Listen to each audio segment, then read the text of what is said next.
नमस्कार विद्यार्थी मित्र हो.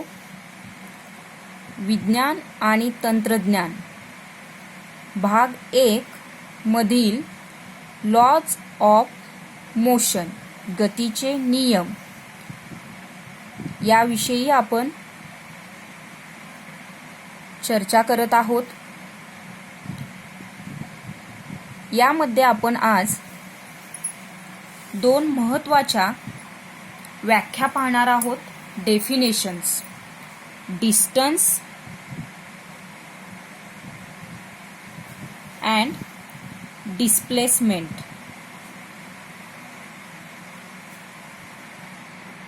डिस्टन्स म्हणजे माहिती आहे तुम्हाला, अंतर,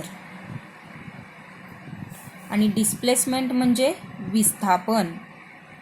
मग नेमकं अंतर म्हणजे काय किंवा विस्थापन म्हणजे काय हे आज आपल्याला या ठिकाणी पाहायचं आहे.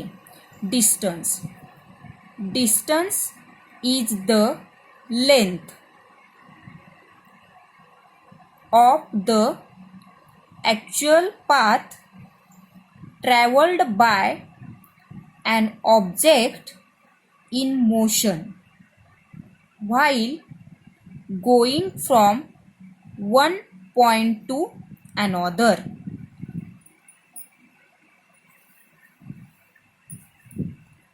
पाथ. पाथ म्हणजे काय? मार्ग. पाथ म्हणजे काय? मार्ग. ट्रॅव्हल्ड म्हणजे जाणे किंवा पोहोचणे. आता या ठिकाणी काय सांगितलेलं आहे बघा. डिस्टन्स म्हणजे काय सांगितलेलं आहे. समजा हा पॉइंट ए आहे, हा एक पॉइंट आहे आणि हा एक पॉइंट आहे बी.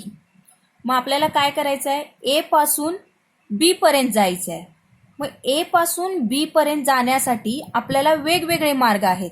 आपण असं स्ट्रेटमध्ये जाऊ शकतो, या पद्धतीनं जाऊ शकतो, किंवा इकडून या पद्धतीनं जाऊ शकतो. मला वाटलं तर मी असंही जाऊ शकते फिरून. म्हणजे या ए पॉईंटपासून बी पॉईंटकडे जाण्यासाठी प्रत्यक्ष केलेले मार्गक्रमण, पाथ. ॲक्च्युअल म्हणजे प्रत्यक्ष, पाथ म्हणजे मार्ग, आणि ट्रॅव्हल्ड म्हणजे क्रमण, म्हणजे त्या मार्गाने जाण्यासाठी गेलेले अंतर म्हणजेच काय असणार आहे, डिस्टन्स. अंतर म्हणजे दोन बिंदूंच्या दरम्यान गतिमान असताना वस्तूने प्रत्यक्ष केलेले मार्गक्रमण होय. ए टू बी जायचं आहे, पण ए टू बी जाण्यासाठी इथून जी वस्तू निघणार आहे त्यांनी केलेले किंवा अवलंब केलेला जो काही मार्ग आहे त्याला काय म्हटलं जातं, अंतर असं म्हटलं जातं. उदाहरणात बघा आणखीन एक. आता या ठिकाणी काय करूया आपण, हे शिरोळ आहे आणि शिरोळपासून आपल्याला जयसिंगपूरला जायचं आहे. मग शिरोळपासून जयसिंगपूरला जाण्यासाठी आपल्याला वेगवेगळे मार्ग आहेत. आपण काय करू शकतो, शिरोळमधून डायरेक्ट केपीटी थ्रू जयसिंगपूरला जाऊ शकतो. हा आपला एक मार्ग झाला, शिरोळ टू जयसिंगपूर. म्हणजे आपण काय सांगितलेलं आहे, दोन बिंदू आहेत. शिरोळ आणि जयसिंगपूर हे दोन बिंदू आहेत, आणि वस्तू आपली शिरोळपासून निघते आणि जयसिंगपूरला पोचते. म्हणजे त्यांना हा मार्ग अवलंब केला, म्हणजे हा एक अंतर झालं. किंवा शिरोळमधून काय झालेलं आहे, आगरमध्ये गेलेलो आहोत, आगरमधून पुन्हा जयसिंगपूरला, हा एक मार्ग झाला. म्हणजे हेही काय झालं, अंतर झालं. शिरोळमधून काय केलेलं आहे बघा, मिरजला गेलेलो आहो आपण, मिरजमधून पुन्हा सांगली, आणि सांगलीमधून जयसिंगपूर असंही येऊ शकतो. म्हणजे एका पॉईंटपासून दुसऱ्या पॉईंटकडे जाण्यासाठी आपल्याला जे जे मार्ग असणार आहेत आणि तिथून आपण जर जात असू तर त्याला काय म्हटलं जातं, अंतर असं म्हटलं जातं. आता ही डेफिनेशन जी दिलेली आहे तुमच्या पुस्तकामध्ये, distance is the length of actual path travelled by an object in motion while going from one point to another.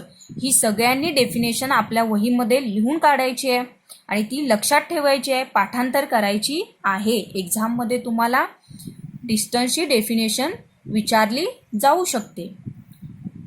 Distance is the length of the actual path travelled by an object in motion while going from one point to another point. लक्षात आलं? Distance म्हणजे काय? दोन बिंदूंच्या दरम्यान गतिमान असताना वस्तूने प्रत्यक्ष केलेले मार्गक्रमण म्हणजे अंतर होय. पुढे जाऊया. काय बघायचं आता आपल्याला? डिस्प्लेसमेंट. डिस्प्लेसमेंट म्हणजे काय? विस्थापन. Displacement is the minimum distance between the starting and finishing point. विस्थापन म्हणजे काय आहे? गतिमानतेच्या आरंभ व अंतिम बिंदूतील सर्वात कमी अंतर होय. आता आपल्याकडे बघा, या एक्झाम्पलमध्ये शिरोळ ते जयसिंगपूर हे सगळं अंतर आहे, पण या शिरोळपासून जयसिंगपूरला ए पॉईंटपासून बी पॉईंटकडे येण्यासाठी लागणारा कमीत कमी अंतर, शिरोळपासून जयसिंगपूरकडे येण्यासाठी लागणारे कमीत कमी अंतर म्हणजेच काय असणार आहे? विस्थापन. मार्ग भरपूर आहेत, पण त्यापैकी ज्याला कमी वेळ लागतो किंवा कमी अंतर आहे ते कमी अंतर म्हणजेच काय असणार आहे? विस्थापन असणार आहे. लक्षात आलं? ही देखील डेफिनेशन तुम्हाला तुमच्या नोटबुकमध्ये लिहायची आहे. Displacement is the minimum distance between the starting and finishing point.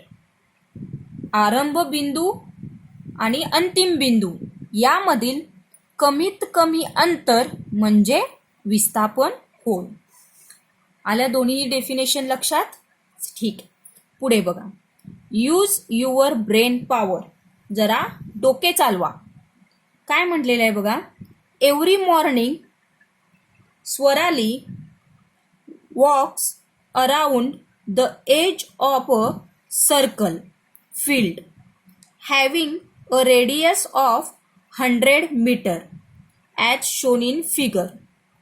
If she starts from the point A and takes one round, how much distance has she walked and what is her displacement?